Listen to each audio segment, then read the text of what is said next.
الحمد لله رب العالمين الذي لم يلد ولم يولد ولم يكن له كفوا أحد. اللهم صل على محمد وعلى آل محمد كما صليت على إبراهيم وعلى آل إبراهيم إنك حميد مجيد. اللهم بارك على محمد وعلى آل محمد كما باركت على إبراهيم وعلى آل إبراهيم إنك حميد مجيد. يا أيها الذين آمنوا اتقوا الله حق تقاته ولا تموتن إلا وأنتم مسلمون. يا أيها الناس اتقوا ربكم الذي خلقكم من نفس واحدة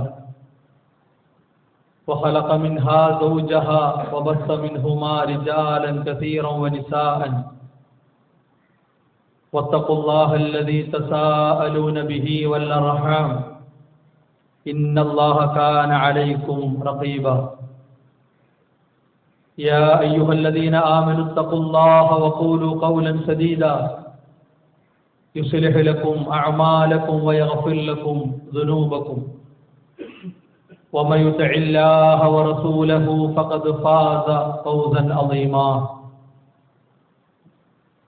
പ്രിയമുള്ള വിശ്വാസികളെ, സഹോദരങ്ങളെ, സഹോദരിമാരെ, അള്ളാഹുവിൻ്റെ കൽപ്പനകൾ, നിയമനിർദ്ദേശങ്ങൾ ജീവിതത്തിൻ്റെ എല്ലാ സന്ദർഭങ്ങളിലും കഴിവിൻ്റെ പരമാവധി സൂക്ഷിച്ച് പാലിച്ച് ജീവിതത്തെ ക്രമീകരിക്കണം, ചിട്ടപ്പെടുത്തണമെന്ന് ഉണർത്തുകയാണ്, ഉപദേശിക്കുകയാണ്. വിശ്വാസികളായ ഓരോരുത്തരുടെയും ജീവിതത്തിൽ വലിയ സന്തോഷമായി, സൗഭാഗ്യമായി, അനുഗ്രഹമായി അനുഭവിച്ചുകൊണ്ടിരിക്കുന്ന കാര്യങ്ങളിൽ ഏറ്റവും പ്രധാനപ്പെട്ടത് മനസ്സറിഞ്ഞ് ആത്മാർത്ഥതയോടെ അച്ചടക്കത്തോടെ ഏക ആരാധ്യനായ അള്ളാഹുവിൻ്റെ മുമ്പിൽ വ്യത്യസ്തങ്ങളായ ആരാധനകൾ നിർവഹിക്കാൻ, അള്ളാഹുവിനെ അനുസരിച്ച് അവനിലേക്ക് ഏറ്റവും നന്നായി അടുക്കാൻ, ആശ്വാസകരമായ നിലക്ക് അള്ളാഹുവിൻ്റെ ഒരു ഭവനം അനുകൂലമായി കിട്ടുക, അടുത്തായി ലഭിക്കുക എന്നതാണ്. ആ അനുഗ്രഹത്തിൻ്റെ പ്രാധാന്യവും മഹത്വവും വിശ്വാസികളെ സംബന്ധിച്ചിടത്തോളം പറഞ്ഞറിയിക്കാൻ സാധിക്കാത്ത അത്രയും മഹത്വത്തോടെ ആദരവോടെ കാണുന്ന ഒരു വിഷയമാണ്. ഒരുപാട് ആളുകൾ ഇപ്പോഴും ആലോചിക്കാത്ത അല്ലെങ്കിൽ തിരിച്ചറിയാത്ത ഒരു കാര്യമാണ്, എന്തിനാണ് ഒരു പള്ളി? ഒരു പള്ളിയുടെ ആവശ്യകത എന്താണ്? ആണായിരുന്നാലും പെണ്ണായിരുന്നാലും യുവാക്കളായിരുന്നാലും കുട്ടികളായിരുന്നാലും സ്വന്തത്തോട് ഇന്നുവരെ ചോദിക്കാൻ സാധ്യതയില്ലാത്ത ഒരു കാര്യമാണ്. ഒരു പള്ളിയുടെ യുക്തിയായി പഠിപ്പിക്കപ്പെട്ട ഒരുപാട് കാര്യങ്ങളുണ്ട്.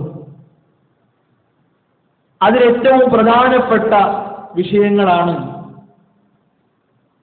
ആരാധനകൾക്ക് വേണ്ടിയുള്ളതാണ് പള്ളി. ആരാധന എന്നല്ല, ആരാധനകൾക്ക് വേണ്ടിയാണ്. എന്ന് പറഞ്ഞാൽ നിസ്കരിക്കുക എന്നത് മാത്രമല്ല, അതിനോടനുബന്ധിച്ചും അല്ലാതെയുമുള്ള ഒരുപാട് ആരാധനകൾ. ആ കാര്യങ്ങൾ സ്വസ്ഥമായി നിർവഹിക്കപ്പെടാനുള്ള സംവിധാനമാണ്, സൗകര്യമാണ് പള്ളി എന്നുള്ളത്. അതുപോലെ തന്നെ ഒരുപാട് പുണ്യം നേടാനുള്ള ഏറ്റവും വലിയ കേന്ദ്രമാണ് പള്ളി. അതിന് തുല്യമായ ഒരു കേന്ദ്രം മറ്റൊരിടത്ത് കാണുക സാധ്യമല്ല. അത്രത്തോളം നന്മകൾ സ്വന്തമാക്കാൻ, സമ്പാദിക്കാൻ സൗകര്യപ്പെട്ട ഇടമാണ് അള്ളാഹുവിന്റെ വീട്, ഭവനം എന്നുള്ളത്. അതുപോലെ ഓരോ നന്മകളും എളുപ്പമായി കിട്ടുന്ന ഒരു സ്ഥലമുണ്ടെങ്കിൽ ആദ്യം പള്ളിയാണ്. എല്ലാ നിലക്കും എളുപ്പവും സൗകര്യവുമാണ് നന്മകൾക്ക് വേണ്ടി പള്ളി എന്നുള്ളത്. അതുപോലെ തന്നെ നമ്മുടെ വാക്കിലും പ്രവൃത്തിയിലും വന്നുപോകുന്ന, വാക്കാലും പ്രവൃത്തിയാലും നാം നിർവഹിച്ചുകൊണ്ടിരിക്കുന്ന കാര്യങ്ങൾക്ക് ഏറ്റവും നല്ല സ്വീകാര്യത കിട്ടുന്ന ഇടം അള്ളാഹുവിന്റെ ഭവനമാണ്. ഇതെല്ലാം ഉള്ളതോടൊപ്പം സാമൂഹികവും കുടുംബപരവും വ്യക്തിപരവുമായ ഒട്ടേറെ പ്രശ്നങ്ങൾക്കുള്ള പരിഹാരമാണ്, ആശാ കേന്ദ്രമാണ് അള്ളാഹുവിന്റെ പള്ളി എന്നുള്ളത്. മാനസികമായി വേദനകൾ അനുഭവിക്കുന്ന വ്യക്തികൾക്ക് അതെല്ലാം ഇറക്കി വെക്കാനുള്ള, സ്വകാര്യമായി റബ്ബിന്റെ മുമ്പിൽ തുറന്നു പറയാനുള്ള സ്ഥലം പള്ളിയാണ്. കുടുംബപരമായി നീറുന്ന പ്രശ്നങ്ങളിൽ കത്തിക്കൊണ്ടിരിക്കുന്ന ആളുകൾക്ക് സമാധാനവും സ്വസ്ഥതയും തേടി വരാനുള്ള ഇടമാണ് അള്ളാഹുവിന്റെ പള്ളി എന്നത്. സാമൂഹികമായി ഉണ്ടാകാൻ സാധ്യതയുള്ള ഒരുപാട് പ്രശ്നങ്ങൾക്ക് പരിഹാരം പറഞ്ഞു കൊടുക്കാനും നിർദ്ദേശിച്ചു കൊടുക്കാനും അതിലെല്ലാം ഒരു തീരുമാനം അറിയിക്കാനുമുള്ള ഏറ്റവും നല്ല സ്ഥലമാണ് പള്ളി. ആ ചോദ്യത്തിന് ഇങ്ങനെ ഒരുപാട് ഉത്തരങ്ങളുണ്ട്. വിശ്വാസികളായ ഓരോരുത്തരുടെയും മനസ്സിൽ ഉണ്ടായിരിക്കേണ്ട ബോധമാണ് വിശുദ്ധ ഇസ്ലാം നമ്മെ പഠിപ്പിച്ചിട്ടുള്ളത്. റസൂലുള്ളാഹി സ്വല്ലല്ലാഹു അലൈഹി വസല്ലമയോട് ഒരാളുടെ ചോദ്യം, അയ്യുൽ ബുൽദാൻ അഹബ്ബു ഇലല്ലാഹ്, നാടുകളിൽ, പ്രദേശങ്ങളിൽ അള്ളാഹ്ക്ക് ഏറ്റവും ഇഷ്ടപ്പെട്ട സ്ഥലം ഏതാ? നമ്മുടെ ഈ നാട്ടിൽ അല്ലെങ്കിൽ നാം താമസിക്കുന്ന പ്രദേശങ്ങളിൽ അള്ളാഹുവിന് ഇഷ്ടമുള്ള ഏറ്റവും നല്ല നാട്, ഏറ്റവും നല്ല പ്രദേശം ഏതാ? വായുൽ ബുൽദാനി അബ്ഗദു ഇലല്ലാഹ്, അള്ളാഹുവിന് ഏറ്റവും വെറുപ്പുള്ള, ദേഷ്യമുള്ള നാട് അല്ലെങ്കിൽ സ്ഥലം ഏതാ? റസൂലുള്ളാഹി സ്വല്ലല്ലാഹു അലൈഹി വസല്ലം പറഞ്ഞു, ലാ അദ്രി, എനിക്കറിയില്ല. ഹത്താ അസ്അല ജിബ്രീൽ, ജിബ്രീൽ അലൈഹിസ്സലാമിനോട് ഞാൻ ചോദിക്കട്ടെ. റസൂലുള്ളാഹി സ്വല്ലല്ലാഹു അലൈഹി വസല്ലമയുടെ മറുപടിയായിരുന്നു. വഹയിലൂടെ അവിടുന്ന് ഉത്തരം കിട്ടി. റസൂലുള്ളാഹി സ്വല്ലല്ലാഹു അലൈഹി വസല്ലമ ആ ഉത്തരം സ്വഹാബത്തിനെ പഠിപ്പിച്ചു. അന്ന അഹ്സനൽ ബിഖാഇ ഇലല്ലാഹ് അൽ മസാജിദ്, ഒരു പ്രദേശത്ത്, ഒരു നാട്ടിൽ, ഒരു അങ്ങാടിയിൽ അള്ളാഹ്ക്ക് ഏറ്റവും ഇഷ്ടമുള്ള ഭാഗം, സ്ഥലം എന്ന് പറഞ്ഞാൽ അത് പള്ളികളാണ്. ബൈത്തുല്ലാഹ്, അള്ളാഹുവിന്റെ വീട്. അള്ളാഹുവിനെ ആരാധിക്കാൻ, അവനെ അനുസരിക്കാൻ, അവന്റെ കൽപ്പനകളെ കൃത്യമായി നിർവഹിക്കാൻ നിർമ്മിക്കപ്പെട്ട ഭവനങ്ങൾ, അതാണ് അള്ളാഹുവിന് ഏറ്റവും പ്രിയപ്പെട്ടത്.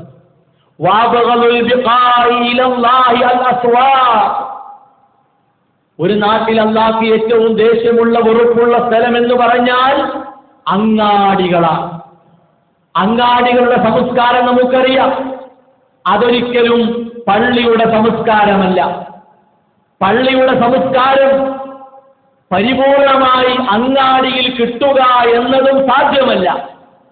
അതുകൊണ്ട് തന്നെ പള്ളിയുടെ അകവും പുറവും അങ്ങാടി സംസ്കാരങ്ങൾക്ക് തുല്യമായി സമമായി മാറ്റപ്പെടാൻ പാടില്ല.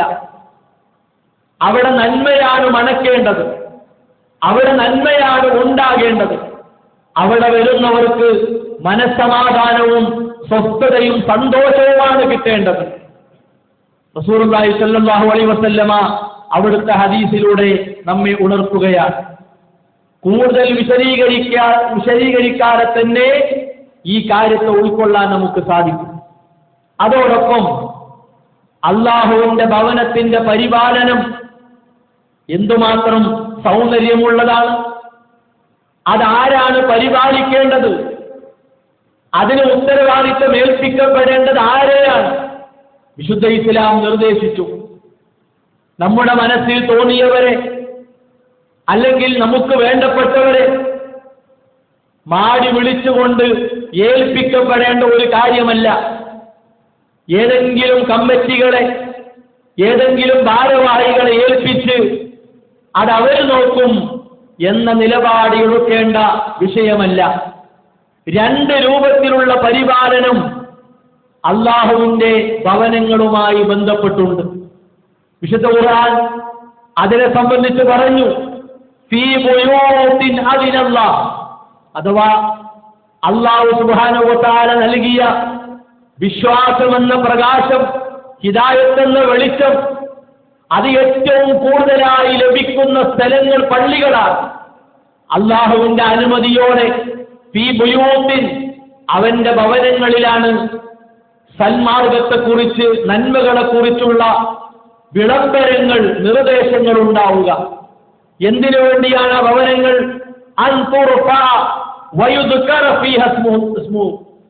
അള്ളാഹുവിന് വേണ്ടി ഉയർത്തപ്പെട്ട, അതേപോലെ തന്നെ അള്ളാഹുവിനെ ഓർക്കാൻ വേണ്ടി ഉയർത്തപ്പെട്ട ഭവനങ്ങളിലാണ് ഹിദായത്തിന്റെ വെളിച്ചം ഉണ്ടാവുക. ഈ ആയത്ത് വിശദീകരിക്കവേ രണ്ട് രൂപത്തിലുള്ള പരിപാലനം പണ്ഡിതന്മാർ പഠിപ്പിക്കുന്നുണ്ട്. അതിലേറ്റവും മുന്തിയ, ഏറ്റവും ശ്രേഷ്ഠമാക്കപ്പെട്ട പരിപാലനം ഏതാണ്? അതിനെക്കുറിച്ചും പണ്ഡിതന്മാർ വിശദീകരിച്ചിട്ടുണ്ട്. മഹാനായ ശൈഖ് നാസിർ സഅദി റഹിമഹുല്ലാഹ് ഈ ആയത്ത് വിശദീകരിക്കവേ പറഞ്ഞു, ഇമാറത്തുൻ അഥവാ ഇമാറത്തുൽ മസാജിദ് അലാ ഖിസ്മൈൻ, പള്ളി പരിപാലനം എന്ന് പറഞ്ഞാൽ രണ്ട് രൂപത്തിലാണ്. ഒന്നാമത്തെ രൂപം ഇമാറത്തു ബുനിയാൻ, പള്ളിക്ക് ആവശ്യമായ ഒരു കെട്ടിടം, ഒരു സംവിധാനം സൗകര്യപ്പെടുത്തുക എന്നതാണ്. നിസ്കരിക്കാൻ വരുന്നവർക്ക്, ജുമാക്ക് വരുന്നവർക്ക്, അതേപോലെ തന്നെ പ്രശ്നങ്ങളുമായി സമീപിക്കുന്നവർക്ക് അതെല്ലാം സ്വസ്ഥമായി പങ്കുവെക്കാനും ആരാധനകൾ കൃത്യമായി നിർവഹിക്കാനും സൗകര്യങ്ങൾ ഒരുക്കുക എന്നത് ഒരു പരിപാലനമാണ്. വസിയാനത്തുല്ലഹ, സൗകര്യങ്ങൾ ഒരുക്കി വെക്കുക മാത്രമല്ല, അതിനെ സംരക്ഷിക്കണം, അത് വൃത്തിയിൽ കൊണ്ടു നടക്കണം. അതേപോലെ തന്നെ അടക്കത്തിലും ഒടുക്കത്തിലും അതിനെ സംരക്ഷിക്കണം. ആവശ്യമായ മാറ്റങ്ങൾ വരുത്തണം, കേടുപാടുകൾ തീർക്കണം. ഇങ്ങനെയുള്ള സംരക്ഷണം അള്ളാഹുവിന്റെ ഭവനത്തിന് കൊടുക്കണം. അതിലേറ്റവും പ്രധാനം വൃത്തിയാണ്. പള്ളിയുടെ അകവും പുറവും അതുമായി ബന്ധപ്പെട്ടതെല്ലാം വൃത്തിയിൽ കൊണ്ടു നടക്കാൻ, ശുദ്ധിയിൽ കൊണ്ടു നടക്കാൻ അതുമായി ബന്ധപ്പെടുന്നവർക്ക് സാധിക്കണം. നമ്മുടെ ഉമ്മ ആയിഷ റളിയല്ലാഹു അൻഹ പഠിപ്പിച്ച ഒരു കാര്യം കാണാം. റസൂലുള്ളാഹി സ്വല്ലല്ലാഹു അലൈഹി വസല്ലമ ഞങ്ങളോട് കൽപ്പിച്ചു, ബിബിനാഇൽ മസാജിദ് ഫിദ്ദുവർ, ആവശ്യമായ സ്ഥലങ്ങളിൽ, സൗകര്യം ഒരുക്കേണ്ട ഇടങ്ങളിൽ നിങ്ങൾ പള്ളി സ്ഥാപിക്കുക. കുറച്ചധികം വീടുകളുണ്ട്, അല്ലെങ്കിൽ സൗകര്യപ്പെട്ട ഒരു സ്ഥലം കിട്ടി, അവിടെ നിങ്ങൾ പള്ളി ഉണ്ടാക്കണം. അള്ളാഹുവിനെ ആരാധിക്കാനുള്ള ഒരു ഭവനമുണ്ടാക്കണം. എന്നിട്ടോ അതവിടെ ഒരു അടയാളമായി, അല്ലെങ്കിൽ ഒരു ഓർമ്മ നൽകുന്ന വസ്തുവായി, അല്ലെങ്കിൽ ഒരു പുരാവസ്തുവായി അവിടെ കിടക്കട്ടെ എന്ന മനോഭാവമല്ല. മറിച്ചെന്ത് വേണം? വൻ തുനവ്വഫ വതുതയ്യബ, അത് വൃത്തിയിൽ കൊണ്ടു നടക്കണം, അതിനെ പരിപാലിക്കണം, അതിന്റെ വിശുദ്ധി കാത്തു സൂക്ഷിക്കണം, അതിന്റെ പവിത്രതയെ പരിഗണിക്കണം. റസൂലുള്ളാഹി സ്വല്ലല്ലാഹു അലൈഹി വസല്ലമ സ്വഹാബത്തിനെ പഠിപ്പിക്കുകയാണ്. ഇതാണ് ഒരു പരിപാലനം. രണ്ടാമത്തേതോ വഇമാറത്തും ബിദിക്രിസ്മില്ലാഹ്, അല്ലാഹുവിന്റെ നാമം ഓർക്കാൻ വേണ്ടി, റബ്ബിനെ സ്മരിക്കാൻ വേണ്ടി ആ ഭവനത്തെ തയ്യാറാക്കി നിർത്തുക എന്നതാണ്. മിനസ്സലാത്തി വഗൈരിഹാ, നിസ്കാരവും അതുപോലെയുള്ളതും. നിസ്കാരം എന്ന് പറയുമ്പോൾ നിർബന്ധ നിസ്കാരമുണ്ട്, അതേപോലെ തന്നെ സുന്നത്താക്കപ്പെട്ട നിസ്കാരങ്ങളുണ്ട്. നിസ്കാരം മാത്രമല്ല, അതിന്റെ ഉള്ളിൽ എന്തൊക്കെ പെടുകയാണ്? ഒരാൾ ദിക്ർ ചൊല്ലാൻ വേണ്ടി, അല്പസമയം ദിക്ർ ചൊല്ലാൻ വേണ്ടി, ലാ ഇലാഹ ഇല്ലല്ലാഹ്, അല്ലാഹു അക്ബർ, സുബ്ഹാനല്ലാഹ്, ഇങ്ങനെയുള്ള ദിക്റുകൾ ചൊല്ലാൻ വേണ്ടി പള്ളിയിൽ വന്നിരുന്നു. അയാൾക്ക് സൗകര്യം കൊടുക്കണം. വതഅല്ലുമുൽ ഇൽമി വതഅലീം, ഇൽമു പഠിക്കാനും പഠിപ്പിക്കാനും ഒരു ക്ലാസ് നടത്താൻ, ആ ക്ലാസ്സിലേക്ക് ആളുകൾ വരും, അതിന് പള്ളി സൗകര്യപ്പെടുത്തണം. അതുപോലെ തന്നെ മറ്റു ആരാധനാ കർമ്മങ്ങൾ അതെല്ലാം നിർവഹിക്കാൻ ഇഅ്തികാഫ് പോലെയുള്ള കാര്യങ്ങൾ, അതേപോലെ മസ്ലഹത്ത് പോലെയുള്ള വിഷയങ്ങൾ, നാട്ടിലുള്ളവർക്ക് ഉപകാരം കിട്ടുന്ന കുറെ കാര്യങ്ങൾ കൂടിയാലോചിക്കാൻ പള്ളിയിൽ ഒരുമിച്ച് കൂടുക, അവിടെ ചർച്ച നടത്തുക, ഇതെല്ലാം അല്ലാഹു സുബ്ഹാനഹു വ തആലയെ അനുസരിക്കുന്ന കാര്യത്തിൽപ്പെട്ടതാണ്. എന്നിട്ട് പറഞ്ഞു വഹാദാ അശ്റഫുൽ ഖിസ്മൈൻ, രണ്ട് പരിപാലനങ്ങളിൽ ഏറ്റവും ശ്രേഷ്ഠതയുള്ള, ഏറ്റവും പുണ്യമുള്ള കാര്യം ഏതാണ്? അതിന്റെ ഉള്ളിൽ ആരാധനകൾ നടത്തുക എന്നതാണ്. ആരാധന എന്ന് പറയുമ്പോൾ നിസ്കാരം മാത്രമല്ല, ഏതൊക്കെ ദീനിന്റെ നന്മകളുണ്ടോ അതിനെല്ലാം ഉള്ള ഒരു വേദിയാണ്, ഒരു ഇടമാണ് അള്ളാഹുവിന്റെ പള്ളി എന്ന് മനസ്സിലാക്കി അതുമായി ബന്ധപ്പെട്ട കാര്യങ്ങളുമായി മുന്നോട്ട് പോവുക എന്നതാണ് ഇത് വൃത്തിയായി കൊണ്ടു നടക്കുന്ന പരിപാലനം, അല്ലെങ്കിൽ ഇതുണ്ടാക്കുക എന്ന പരിപാലനം അതിനേക്കാൾ അശറഫായി വരുന്ന ഒന്ന്. അപ്പൊ അത്രയും പ്രാധാന്യം അല്ലാഹു സുബ്ഹാനഹു വ തആല പള്ളിയുമായി ബന്ധപ്പെട്ട കാര്യങ്ങൾക്ക് നൽകിയിട്ടുണ്ട്. ഇത് പരിപാലിക്കുന്നവരുടെ സവിശേഷത നോക്കൂ നിങ്ങൾ. അല്ലാഹു സുബ്ഹാനഹു വ തആല പറഞ്ഞു ഇന്നമാ യഅമുറു മസാജിദല്ലാഹ്, അല്ലാഹുവിന്റെ പള്ളി പരിപാലിക്കുന്നവർക്ക് ഉറപ്പായും ഉണ്ടാകേണ്ട കാര്യം മൻ ആമന ബില്ലാഹ്, അല്ലാഹുവിൽ വിശ്വാസം ഉറച്ചവരായിരിക്കണം. അല്ലാഹുവിനെ നിഷേധിക്കുന്ന, അല്ലാഹുവിന്റെ കാര്യങ്ങളെ പരിഹസിക്കുന്ന, ദീനിനെ കൊഞ്ഞനം കുത്തുന്ന, ദീനിനെ എതിർക്കുന്ന ആളുകൾ, അവരൊക്കെ വലിയ പള്ളി കമ്മിറ്റിയാണ്, പള്ളി പരിപാലകരാണ് എന്ന് പറയുമ്പോൾ അതൊക്കെ ദുന്യാവിൽ മാത്രം ഒതുങ്ങും. നാളെ ആഖിറത്തിൽ കൂലി കിട്ടുന്ന ഒരു കാര്യമാകണമെങ്കിൽ അല്ലാഹുവിൽ വിശ്വാസമുണ്ടാകണം, ആഖിറത്തിൽ വിശ്വാസമുണ്ടാകണം, നിസ്കരിക്കുന്നവനാകണം, സകാത്ത് കൊടുക്കുന്നവനാകണം, വലം യഖ്ശ ഇല്ലല്ലാഹ്, അല്ലാഹനെ മാത്രം പേടിക്കുന്നവനാകണം. നാട്ടുകാരെ മൊത്തം പേടിച്ച്, ലോകത്തുള്ളവരെ മൊത്തം പേടിച്ച്, അവരെ പേടി മുന്നിൽ കണ്ട് അങ്ങനെ പള്ളി കൊണ്ടുപോകാം. അതല്ല, പള്ളി എന്ന് പറഞ്ഞാൽ അത് അള്ളാന്റെ വീടാണ്. അള്ളാന്റെ വീടാകുമ്പോ അവന്റെ ഇഷ്ടങ്ങൾക്ക്, അവൻ അനുസരിക്കുന്ന കാര്യങ്ങൾക്ക് വേണ്ടി ആ പള്ളിയെ പാകപ്പെടുത്തുക എന്നതാണ്.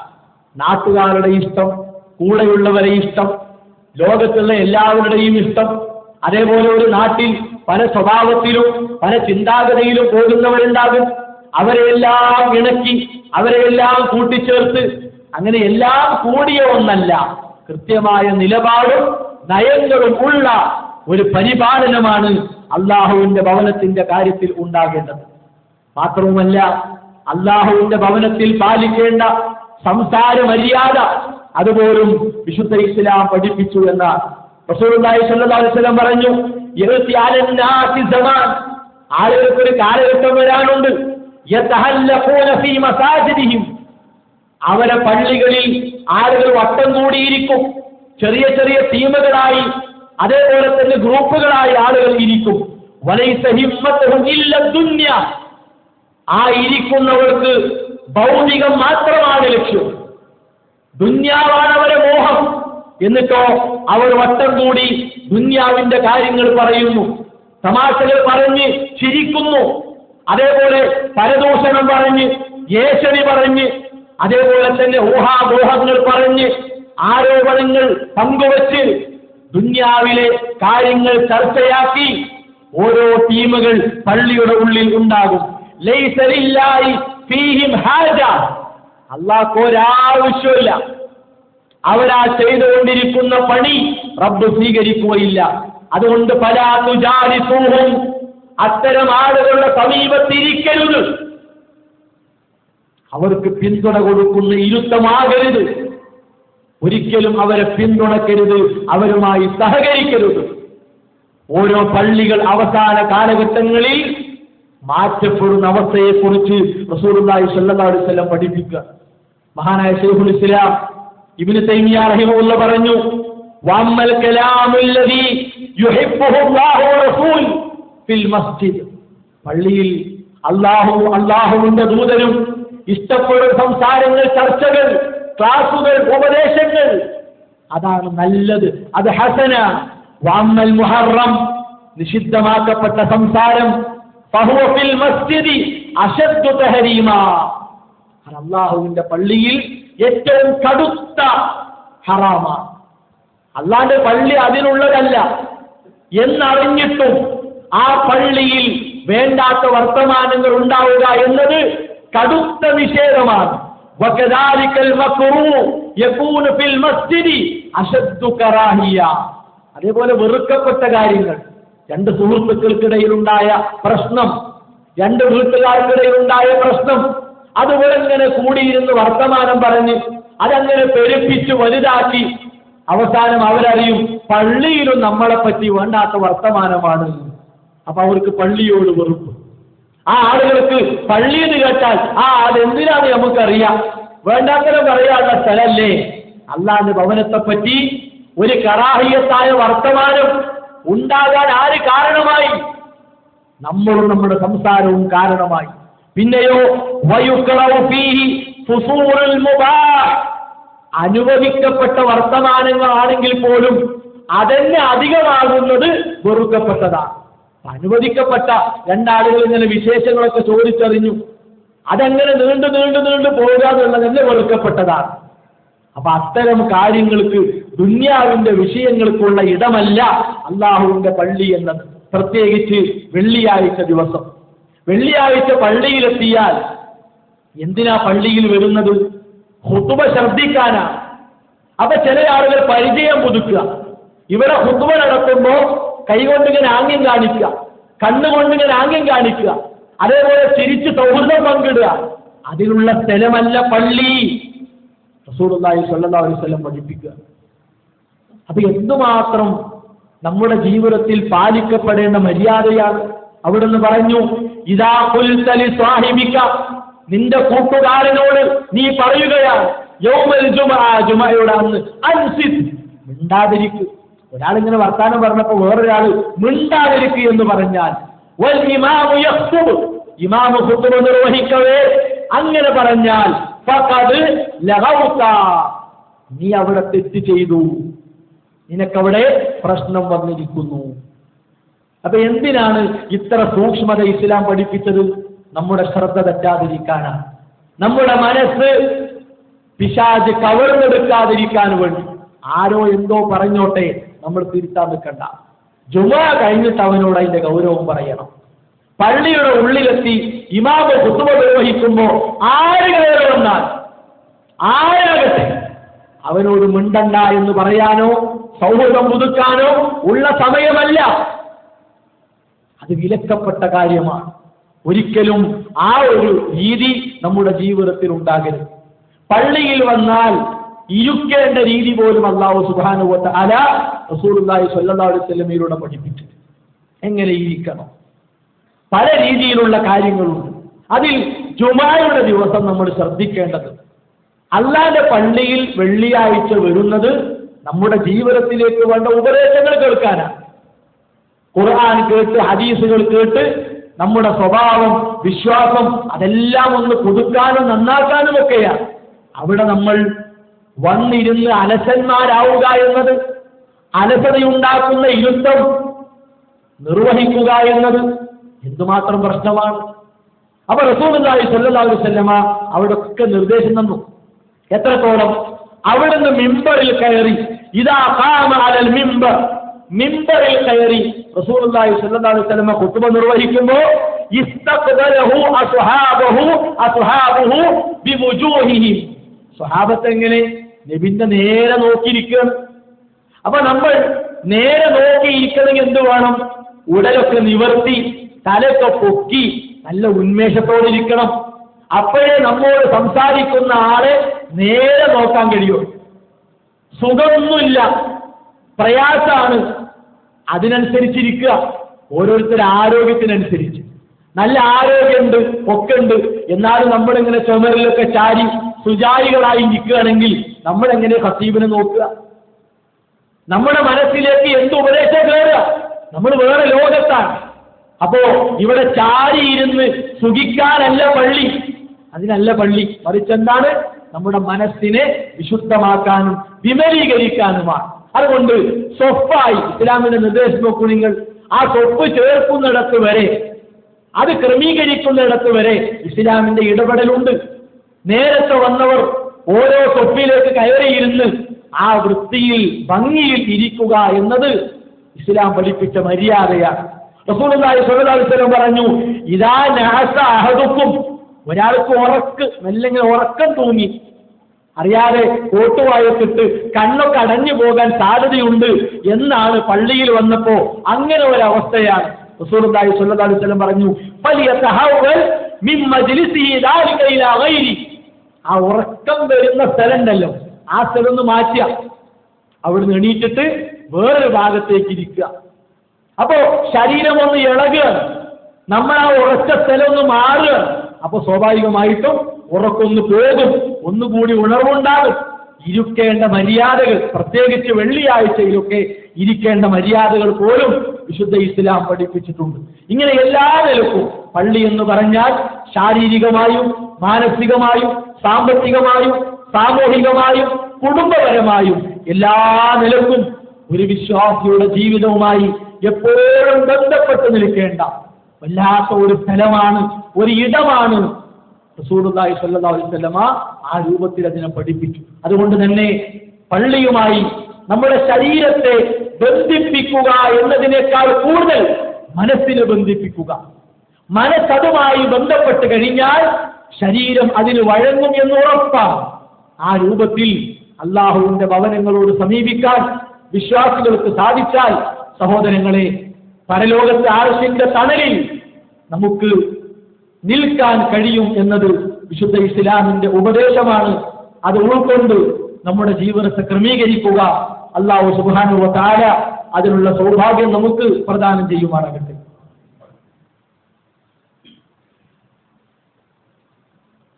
അൽഹംദുലില്ലാഹി വസ്സലാത്തു വസ്സലാമു അലാ റസൂലില്ലാഹി വഅലാ ആലിഹി വഅസ്ഹാബിഹി അജ്മഈൻ. അമ്മാ ബഅദ്. അള്ളാഹുവിന്റെ നിയമങ്ങൾ, നിർദ്ദേശങ്ങൾ ജീവിതത്തിന്റെ എല്ലാ സന്ദർഭങ്ങളിലും കഴിവിന്റെ പരമാവധി സൂക്ഷിച്ച് പാലിച്ച് ജീവിതത്തെ ക്രമീകരിക്കണം, ചിട്ടപ്പെടുത്തണമെന്ന് ഉണർത്തുകയാണ്, ഉപദേശിക്കുകയാണ്. അള്ളാഹുവിന്റെ ഭവനവുമായി ബന്ധപ്പെട്ട് വിശ്വാസികളായ ഓരോരുത്തരും അറിഞ്ഞിരിക്കേണ്ട ഏതാനും കാര്യങ്ങളെ സംബന്ധിച്ചാണ് സൂചിപ്പിച്ചത്. നാം നിലകൊള്ളുന്ന ഈ സാഹചര്യം എന്നത് നമ്മുടെ മക്കൾ നല്ലൊരു സമയം നമ്മുടെ കൂടെ ഉണ്ടാകാൻ സാധ്യതയുള്ള സമയമാണ്. കഴിഞ്ഞ മാസം വരെ കൂടുതൽ സമയം പഠനവുമായി ബന്ധപ്പെട്ട് നമ്മുടെ മുമ്പിലോ സമീപത്തോ അല്ല അവരുണ്ടായിരുന്നത്. ഇനിയുള്ള ദിവസങ്ങൾ കാര്യമായി നമ്മുടെ കൂടെ അവരുണ്ടാകും. അതുകൊണ്ട് തന്നെ മക്കളുമായി കൂടുതൽ ഇണങ്ങാനും അടുക്കാനുമൊക്കെ മാതാപിതാക്കൾ ശ്രദ്ധിക്കേണ്ട ഒരു സമയമാണ്. മക്കളെ സംബന്ധിച്ചിടത്തോളം അവർ നമ്മുടെ കൺകുളിർമയാണ്. നമുക്ക് സമാധാനവും സന്തോഷവും അവരുടെ കളിയിലൂടെ തമാശകളിലൂടെ ആസ്വദിക്കാൻ കഴിയും എന്നതാണ്. ആ മക്കൾ അതേ സന്തോഷത്തിൽ നമ്മുടെ കൂടെ ഉണ്ടാകണമെങ്കിൽ അള്ളാഹുവിന്റെ ദീൻ നമുക്ക് നിർദ്ദേശിച്ച ദീനിയായ ഒരു പരിപാലനം അവർക്ക് നമ്മൾ കൊടുക്കണം. അവരുടെ സ്വഭാവം, വേഷവിധാനം, മാതാപിതാക്കളോടുള്ള പെരുമാറ്റം, അയൽവാസികളോടുള്ള പെരുമാറ്റം, സാമൂഹികമായി ഇടപെടേണ്ടത് എങ്ങനെയാണ്, കൂട്ടുകാരോടൊപ്പം അവർ എങ്ങനെയായിരിക്കണം, ഈ നിലക്കുള്ള ഉപദേശങ്ങളും നിർദ്ദേശങ്ങളും ദീനിയായി അവർക്ക് നൽകേണ്ട നല്ല ഒരു സമയമാണ്. അതിനുവേണ്ട ഒരുപാട് അവസരങ്ങൾ വിദ്യാർത്ഥികൾക്കിടയിൽ നടത്തപ്പെടുന്ന ഒരു സാഹചര്യം കൂടിയാണ്. ചെറിയ കുട്ടികൾക്ക്, അതേപോലെ തന്നെ UP തലത്തിൽ പഠിക്കുന്നവർക്ക്, ഹൈസ്കൂൾ വിദ്യാർത്ഥികൾക്ക്, മുതിർന്ന വിദ്യാർത്ഥികൾക്ക് ഇങ്ങനെ പ്രത്യേക ദിവസങ്ങൾ നിശ്ചയിച്ചുകൊണ്ട് ഒരുപാട് പഠനാർഹമായ ക്ലാസുകൾ സംഘടിപ്പിക്കപ്പെടുന്ന ഒരു സമയമാണ്. അതുമായി ബന്ധപ്പെട്ട അറിയിപ്പുകൾ വരുമ്പോൾ നമ്മുടെ മക്കൾ അവിടേക്ക് എത്തിക്കാനുള്ള ശ്രദ്ധ മാതാപിതാക്കളുടെ ജീവിതത്തിൽ ഉണ്ടാകണം. അതുപോലെ തന്നെ അവരുടെ ആ വികൃതികൾ ഒരിക്കലും അവരോട് മാനസികമായ വെറുപ്പുണ്ടാക്കത്തക്ക രൂപത്തിൽ നമ്മൾ കാണരുത്. കുട്ടികളാണ് വികൃതികൾ ഉണ്ടാകും. വികൃതി ഉണ്ടെങ്കിലേ കുട്ടികളാകും. വികൃതി ഇല്ലാത്തവരെ കുട്ടികളെന്ന് ആരും അല്ലാതെ പറയില്ല. കുട്ടികളാണ് എന്ന് 4 ആള് പറയണമെങ്കിൽ എന്ത് വേണം? അവരിൽ വികൃതി ഉണ്ടാകണം. അതതിന്റെ അടയാളമാണ്. തിരുത്തപ്പെടേണ്ട വികൃതികൾ ഉണ്ടാകും, പ്രോത്സാഹിപ്പിക്കപ്പെടേണ്ട വികൃതികൾ ഉണ്ടാകും. ഒരു സമയത്തേക്ക് മാത്രം ഒതുക്കേണ്ടതായ വികൃതികളും ഉണ്ടാകണം. അതെല്ലാം മനസ്സിലാക്കി മാതാപിതാക്കളും ജ്യേഷ്ഠന്മാരും ഇടപെടുന്ന ഒരു സാഹചര്യവും സമയവുമാണ് നമ്മുടെ മുമ്പിൽ ഉള്ളത് എന്ന് പ്രത്യേകം മനസ്സിലാക്കണം. ഒരിക്കലും നമ്മുടെ മക്കളെ പഴിക്കുന്ന, ശപിക്കുന്ന അവസ്ഥ ഉണ്ടാകരുത്. വിശുദ്ധ ഇസ്ലാം മക്കളെ പരിപാലിക്കുന്നിടത്ത് നമുക്ക് നൽകിയ നിർദ്ദേശമാണ്, അവർ നശിക്കട്ടെ, തൊലയട്ടെ, നന്നാവൂല, ഈ നിലക്കുള്ള വാക്കുകൾ നമ്മുടെ മക്കളെ വിഷയത്തിൽ ഉണ്ടാകരുത്. അവരങ്ങനെ ശപിക്കപ്പെടേണ്ടവർ അല്ല, ചേർത്ത് പിടിക്കപ്പെടേണ്ട മക്കളാണ്. അതുകൊണ്ട് തന്നെ ഇസ്ലാമിന്റെ അധ്യാപനങ്ങളെ മുറുകെ പിടിച്ച് ആ അധ്യാപനങ്ങളെ ഉൾക്കൊണ്ട് നമ്മുടെ ജീവിതത്തെ ക്രമീകരിക്കാൻ നാം ഓരോരുത്തരും പരിശ്രമിക്കുക. അല്ലാഹു സുബ്ഹാനഹു വ തആല അതിനുള്ള സൗഭാഗ്യം നമുക്ക് പ്രദാനം ചെയ്യുമാറാകട്ടെ. നമ്മുടെ ജീവിതത്തിൽ വന്ന ചെറുതും വലുതുമായ തെറ്റുകൾ അല്ലാഹു വിട്ടുപുറത്ത് മാപ്പാക്കി തരുമാറാകട്ടെ. ലാ ഇലാഹ ഇല്ലല്ലാഹ് മുഹമ്മദ് റസൂലുള്ളാഹ് മരണം വരെ മുറുകെ പിടിച്ചുകൊണ്ട് ജീവിക്കാനുള്ള സൗഭാഗ്യം അല്ലാഹു നമുക്ക് പ്രദാനം ചെയ്യുമാറാകട്ടെ. ശാരീരികമായും മാനസികമായും മതപരമായും കുടുംബപരമായും പ്രയാസപ്പെടുന്ന ഒരുപാട് ആളുകൾ സമൂഹത്തിലുണ്ട്. അവരുടെ പ്രയാസങ്ങൾ, ബുദ്ധിമുട്ടുകൾ അല്ലാഹു ദൂരീകരിച്ചു കൊടുക്കുമാറാവട്ടെ. നമ്മിൽ നിന്ന് മരണപ്പെട്ട മാതാപിതാക്കൾ, വിശ്വാസികൾ, പണ്ഡിതന്മാർ, പ്രബോധകർ, അവർക്ക് അല്ലാഹു മഗ്ഫിറത്തും റഹ്മത്തും പ്രദാനം ചെയ്യുമാറാകട്ടെ. ربنا تقبل منا ربنا لا تزغ قلوبنا بعد إذ هديتنا وهب لنا من لدنك رحمة إنك أنت الوهاب ربنا هب لنا من أزواجنا وذرياتنا قرة أعين واجعلنا للمتقين إماما ربنا آتنا في الدنيا حسنة وفي الآخرة حسنة وقنا عذاب النار آمين آمين برحمتك يا أرحم الراحمين.